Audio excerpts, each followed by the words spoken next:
Ah, bentar ya, ini kok nggak bisa ya? Bentar ya, kenapa nih nggak bisa ya? Bentar, saya stop.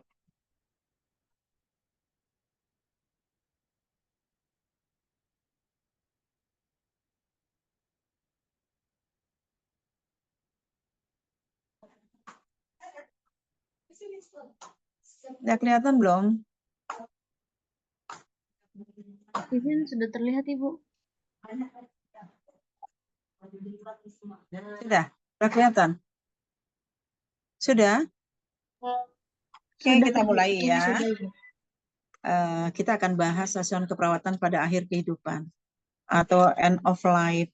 Kalau kita bicara akhir kehidupan, berarti pasiennya sudah berada pada di fase di mana sudah tidak bisa diapa-apakan gitu ya.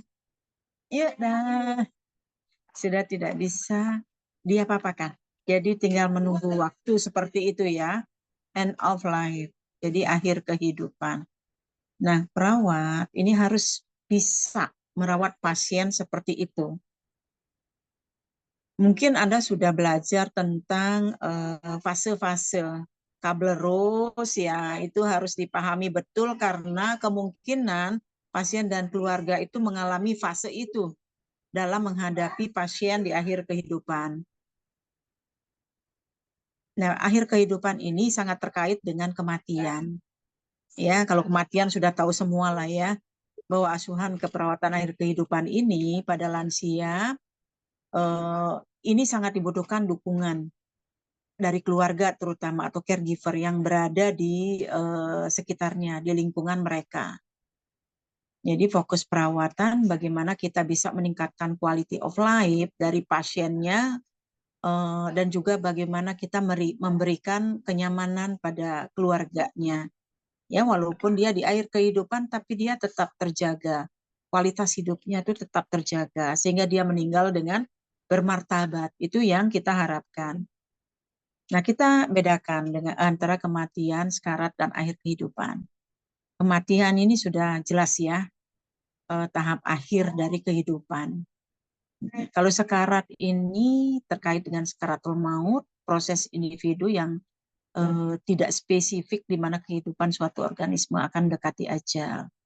Kemudian end of life ini periode di mana pasien ketika hanya ada sedikit kemungkinan eh, dari pengobatan yang bisa menyembuhkan penyakitnya dan sebagainya, itu ada harapan sedikit, ya. Bahkan sudah kemungkinan tim medis itu sudah nggak bisa berbuat apa-apa seperti itu untuk mengatasinya, ya, sehingga tinggal menunggu.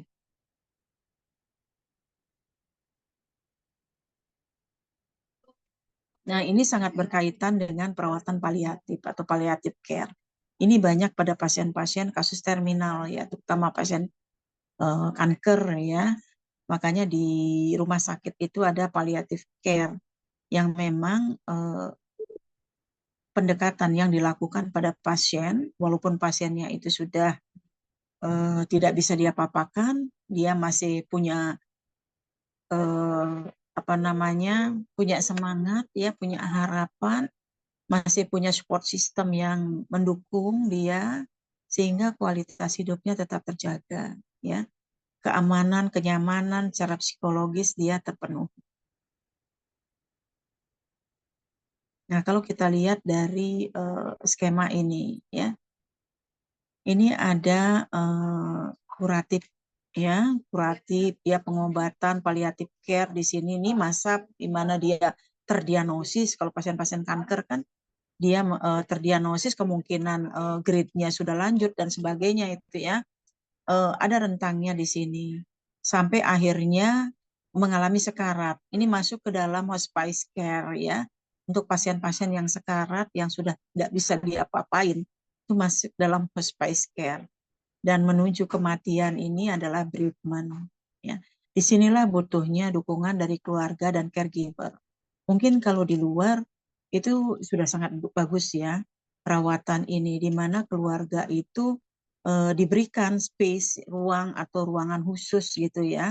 Ada keluarga-keluarga pasien yang mengalami akhir masa kehidupan ini, sehingga keluarga menunggu pasiennya juga merasa nyaman dan ada dukungan support terhadap keluarga ini, karena keluarga juga mengalami stres psikologis ya menghadapi anggota keluarganya, apalagi yang sangat disayanginya itu menuju pada akhir kehidupan.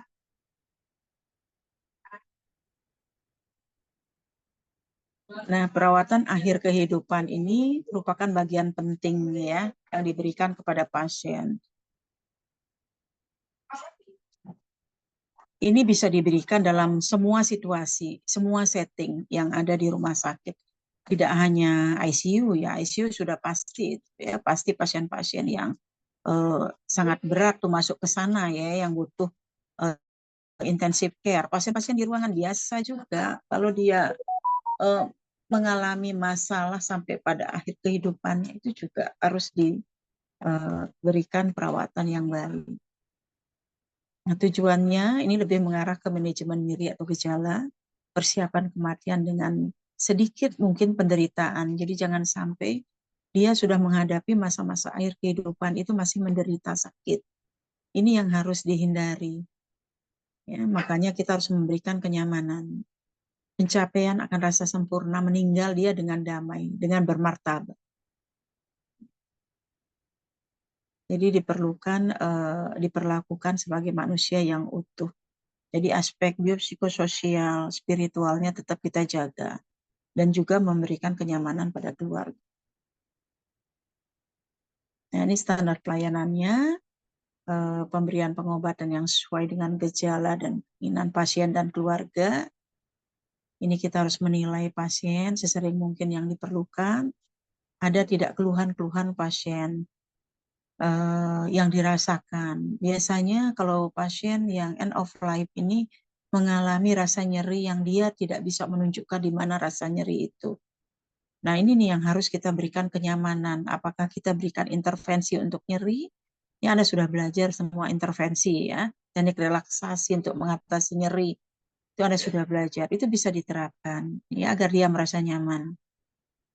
Menyampaikan isu yang sensitif ya, menghormati nilai yang dianut pasien, keyakinannya, budayanya, mengikut sertakan pasien dan keluarga dalam semua aspek pelayanan dan memberi respon terhadap masalah-masalah. Ya, jangan sampai pasien dan keluarga tidak mendapat pendampingan dari perawat. Pendampingan ini sangat penting ya untuk mendampingi mereka melalui fase-fase itu dengan baik. Masalah apa yang sering terjadi ini banyak sekali ya masalahnya, terutama masalah yang berkaitan dengan biopsikososial spiritualnya pasien.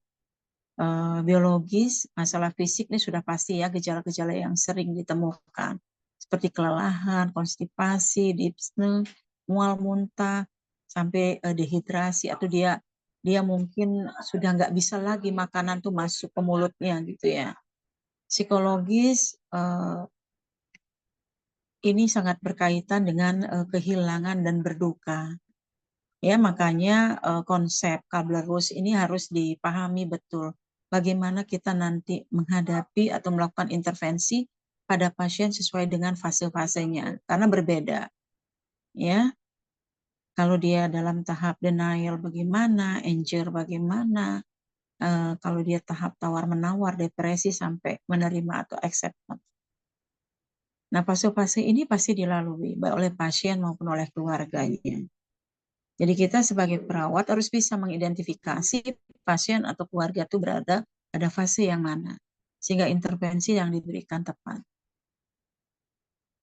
Ini mungkin masih ingat ya? Sudah dapatkan konsep ini? Sudah ya? Izin sudah, Ibu. Iya. Ini diulang lagi ya, dipelajari lagi konsep ini karena ini sangat terkait sekali dengan end of life. Bisa saja orang sudah melampaui fase bargaining misalnya ya, kemudian balik lagi dia ke fase denial. Itu sangat bisa. Ya, berarti dia belum apa namanya, tahapan ini belum pasti dilaluinya ya. dia masih bolak-balik gitu. Kadang-kadang dia masih bargaining. Padahal di satu sisi dia sudah menerima, bilangnya sudah menerima. Tapi kemudian bargaining lagi, gitu ya. Ini sering kali terjadi. Untuk sampai pada fase acceptance ini sangat sulit ya, sangat sulit. Tapi mereka harus melalui fase itu. Dari aspek sosial, ya, merasa hidup sendiri, toleran, terisolasi karena penyakitnya ya, dikucilkan, kesepian, ya, spiritual juga, keyakinan pasien bagaimana, kadang-kadang keyakinannya mungkin sudah luntur, nggak percaya lagi dengan Tuhan, kok ini saya yang diberikan cobaan seperti ini, kok tidak yang lain, dan sebagainya. Itu kan berarti dia masih bargaining kan, kenapa kok saya, kenapa kok tidak orang lain, denial mungkin dia fasenya ya. Terus dia bargaining. Coba kalau saya seperti ini ya. Coba kalau saya dulu pengobatannya cepat, mungkin nggak akan seperti ini gitu. Yaitu masih fase denial. Ya kita perlu mendatangkan tokoh agama kalau sudah sampai tahap ini karena kita sendiri kan nggak mungkin melakukan itu. Biasanya di rumah sakit itu dipanggil orang-orang kayak ustadz seperti itu ya, dipanggil untuk pasien-pasien yang mengalami akhir kehidupan. Nah, untuk asuhan keperawatan, pengkajian kita harus identifikasi gejala yang muncul yang berkaitan dengan masalah tadi, masalah fisik, psikologi, sosial, dan spiritual. Kita harus mengkaji semua aspek ini, yang mana terjadi pada pasiennya, sehingga kita bisa merumuskan masalah. Ya, biasanya yang sering terjadi ansietas. Dia sangat cemas terhadap kondisinya ya, apalagi dokternya sudah menyerah, misalnya ya tim medis sudah menyerah, semuanya tidak bisa diobati penyakit. Anxiety pasti ada, nyeri kronis ya, merasa nyeri di badannya, mungkin seluruh badannya, sindrom lansia lemah, ketidakefektifan pola napas, kemudian gangguan rasa nyaman, banyak ya, mungkin gastrointestinalnya yang terganggu, cairannya karena dia nggak mau makan, minum, mungkin sampai terjadi dehidrasi dan sebagainya. Jadi hampir semua masalah kesehatan itu baik fisik, psikologis, sosial, spiritual itu keluar. Ada muncul ya. Tapi itu masalah-masalah yang umum terjadi. Nah, apa yang kita lakukan, tujuannya apa? Kita memberikan asuhan keperawatan. Tentu untuk mengendalikan rasa nyeri atau sakit pasien. Ya, bagaimana caranya? Berikanlah intervensi yang bisa mengurangi rasa nyerinya. Mencegah atau mengelola komplikasi. Jangan sampai dia sudah mengalami penderitaan seperti itu, ada komplikasi-komplikasi lain lagi yang memperberat, yang menimbulkan rasa sakit atau nyeri kepada pasien. Memenuhi keinginan terakhir. Ya, kalau pasiennya minta misalnya dia pulang di rumah saja, nggak bisa rumah sakit mempertahankan, menahan dia. Ya, harus menghargai apa keinginan terakhir pasiennya. Kemudian mempertahankan kualitas hidup sedapat mungkin. Ya, ini yang dikatakan tadi, agar pasien meninggal dengan damai. Nah, ini pendekatan yang dilakukan pada pasien dan keluarganya, baik fisik, psikologis, sosial, spiritual, praktikal, kemudian bagaimana perawatan, ya manajemen untuk menjelang kematiannya, loss dan bereavement, dan manajemen terhadap penyakit yang dialami. Ini nanti Anda bisa baca ya, apa saja yang dilakukan untuk aspek-aspek ini. Intervensinya seperti apa.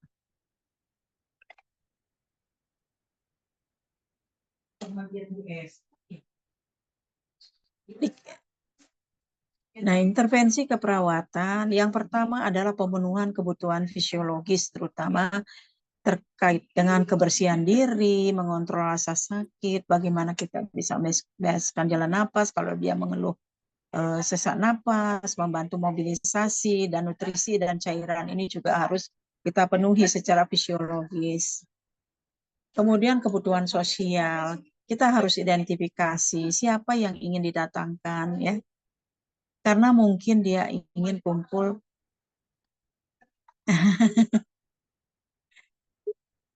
karena dia ingin kumpul dengan teman-teman dekatnya atau anggota keluarga yang lain. Jadi harus ditanyakan kepada pasien. Misalnya ibu ingin ketemu dengan siapa saja. Kalau dia masih dirawat di rumah sakit ya, bisa ditanyakan. Kemudian menggali perasaan pasien sehubungan dengan sakit yang perlu di apa namanya kita harus menanyakan agar pasien mengungkapkan apa yang dirasakan oleh dirinya. Menjaga penampilan pasien pada saat menerima kunjungan. Ya, pasien kadang-kadang tidak ingin dilihat seperti orang sakit. Jadi harus didandani ya. Penampilannya harus enak dilihat sama pengunjung seperti itu. Nah, ini yang harus kita lakukan. Meminta saudara atau temannya untuk sering mengunjungi. Jangan biarkan pasien sendiri.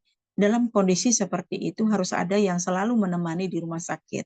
Jangan dibiarkan pasien sendiri, nanti isolasi diri, merasa anxiety sendiri. Di saat-saat seperti itu seluruh anggota keluarga itu harus berada di dekat.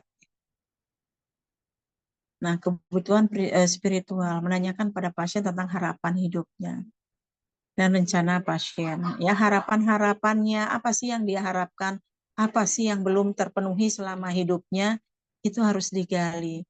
Ya, sehingga bisa diinformasikan kepada keluarga. Ya, keluarganya juga bisa mendengarkan apa yang diinginkan oleh pasien yang belum terpenuhi selama hidupnya, sehingga mungkin nanti keluarganya bisa memenuhinya.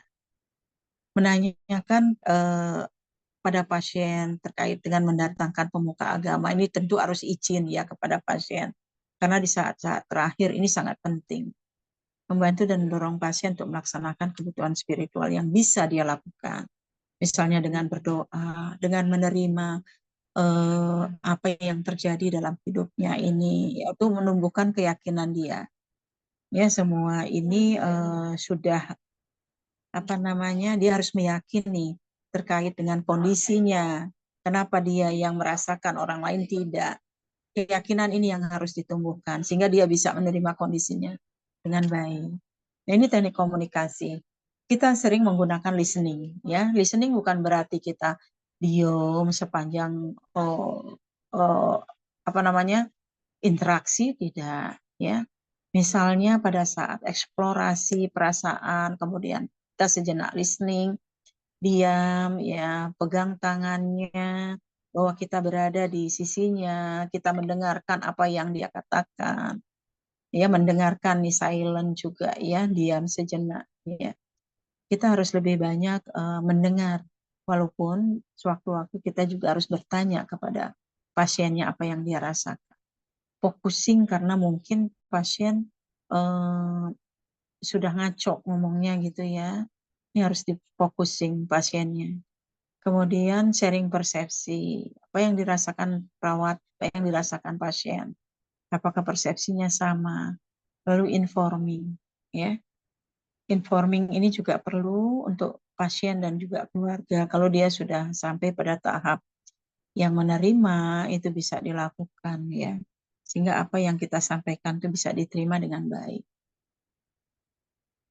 Nah, jadi intervensi yang kita lakukan, kita harus evaluasi apakah tingkat kenyamanan pasien terjaga ya, dapat dipenuhi, bagaimana fungsi sistem tubuhnya, keluhan fisiknya, apakah itu terselesaikan, apakah tercapai ketenangan emosional, pasien sudah merasa tenang, sudah merasa siap untuk menghadapi kematian misalnya.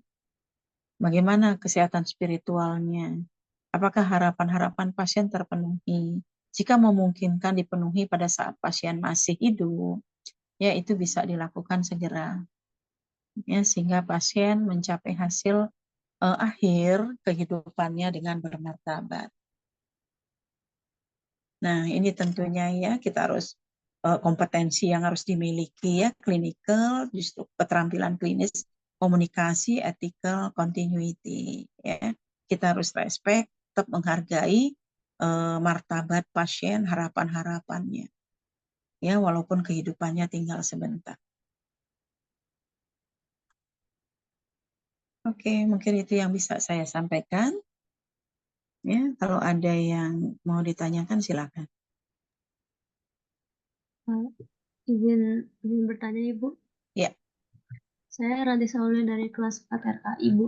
Saya izin tanya bagaimana kalau di masa-masa akhir hidup pasien ini, pasien dan keluarga itu ada perbedaan pendapat. Tadi kan seperti yang Ibu jelaskan ya, perawatan end of life pasien ini berkaitan erat dengan melibatkan keluarga gitu. mhm, Nah, gimana kalau misalnya di akhir hidup ini keluarga sama pasien malah berseteru, ada mhm, perbedaan pendapat. Nah, kita harus ngikutin pendapat pasien sendiri atau keluarganya, Ibu. Terima kasih. mhm.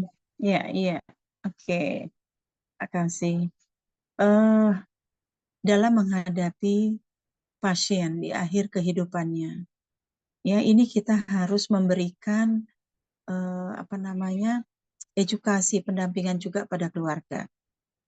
Bagaimana cara pendekatan? Jangan sampai mereka berantem di situ ya, karena persepsinya berbeda.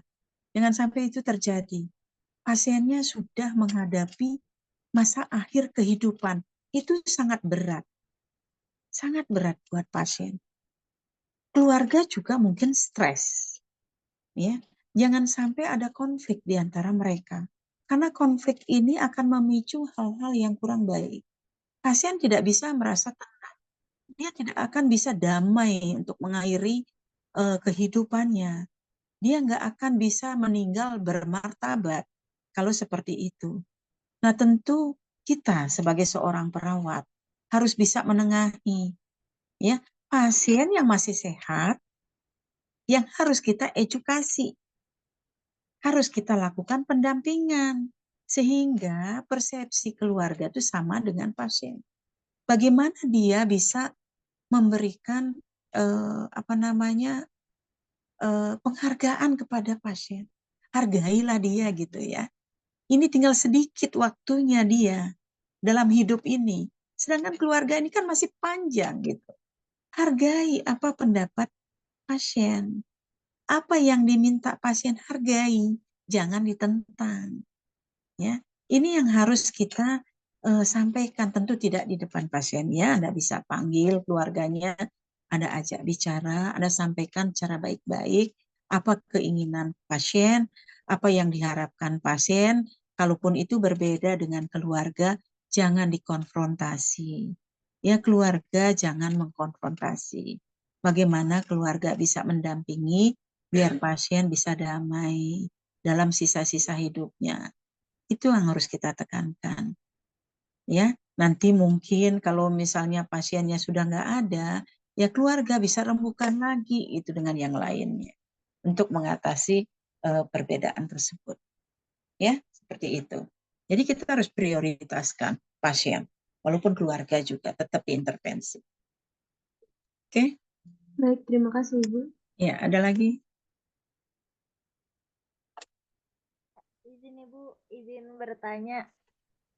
Ya, Ya, izin sebelumnya Hertinai dari kelas 4 RKI izin bertanya Bu.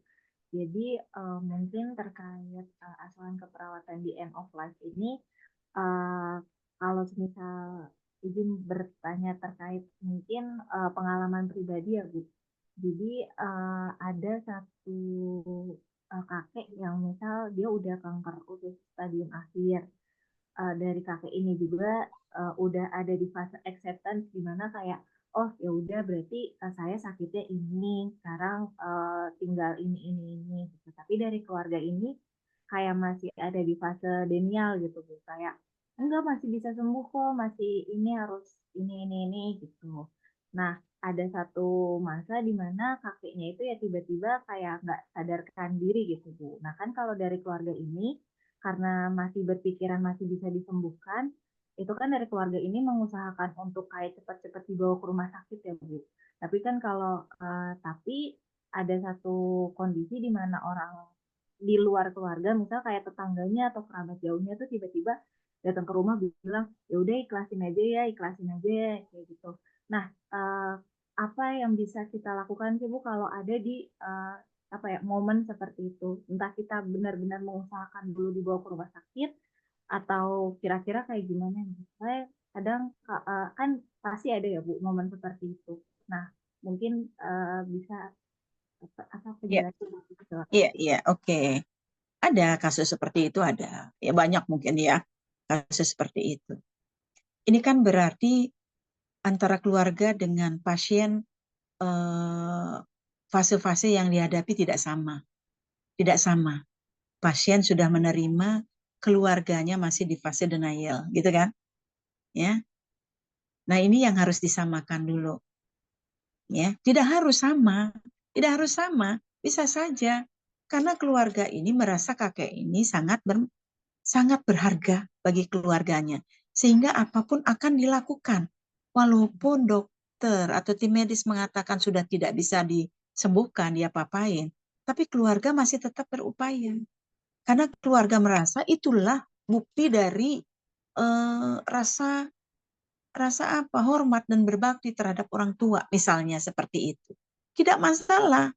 Ya, selama kakek ini mau diajak ke dokter atau mau dia dibawa ke rumah sakit, itu tidak masalah.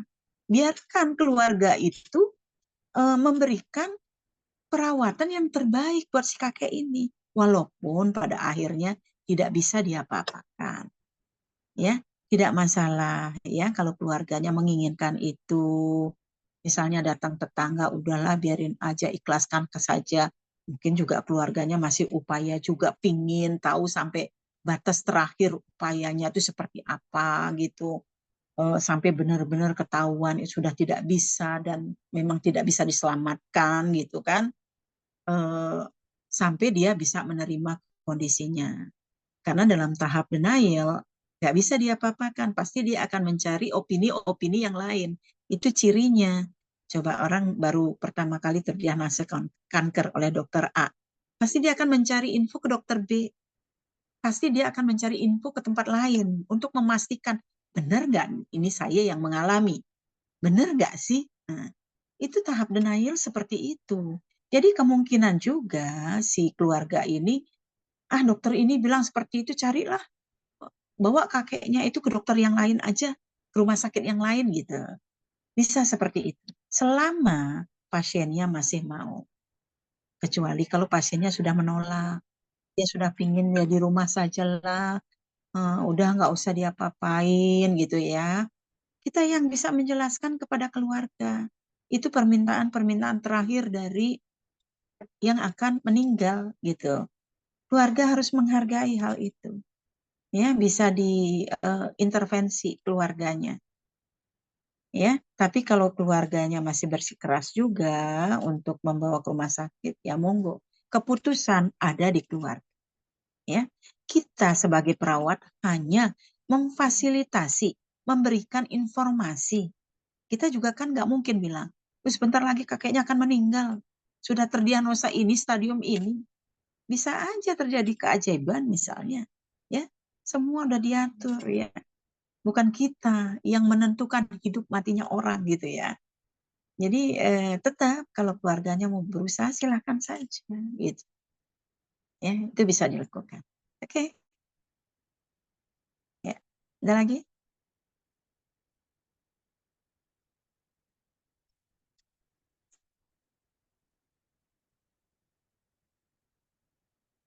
Masih ada yang lain?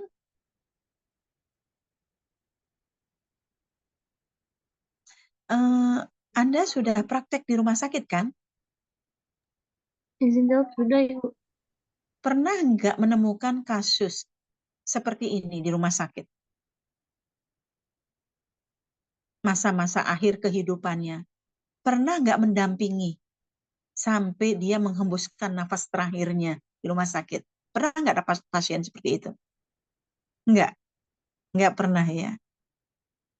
Ya, ya mungkin kalau prakteknya di ruang-ruang biasa, mungkin belum ya. Tapi kalau prakteknya di ruang-ruang khusus yang sudah intensif seperti itu, pasti akan menemukan bagaimana perawat itu bisa mendampingi pasien. Ya, itu sangat bagus pengalamannya ya. kalau memang nanti dapat kasus seperti itu. Ada lagi yang mau ditanyakan?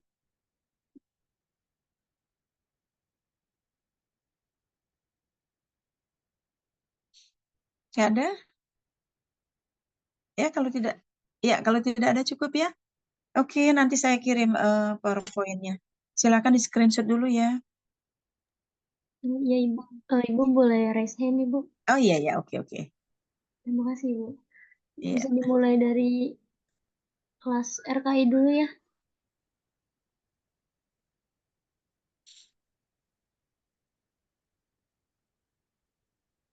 Ya.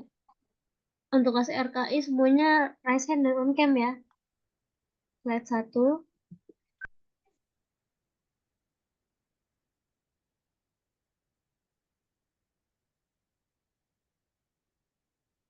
Slide 2.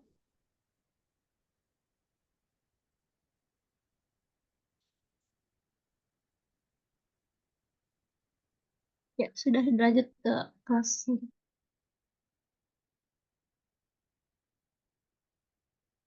Ya, kepada teman-teman kelas B bisa raise hand terlebih dahulu ya.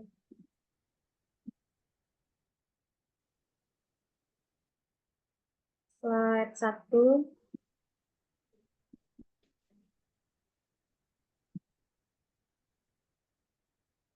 Slide 2. Oke, selanjutnya sudah selesai, lanjut ke kelas.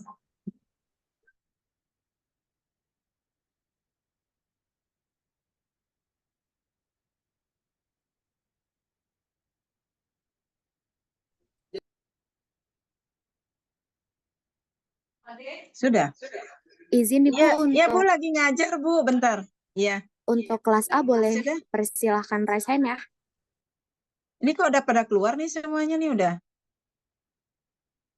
Udah. Sudah semua? Sudah semuanya? Izin Ibu, belum. Sudah Ibu. Oke, makasih ya semuanya ya. Selamat siang. Saya izin live ya. Ya, terima kasih banyak, Ibu. Masih Terima pertemuan. kasih, Oke, Ibu. Yo, makasih. Sama-sama ya.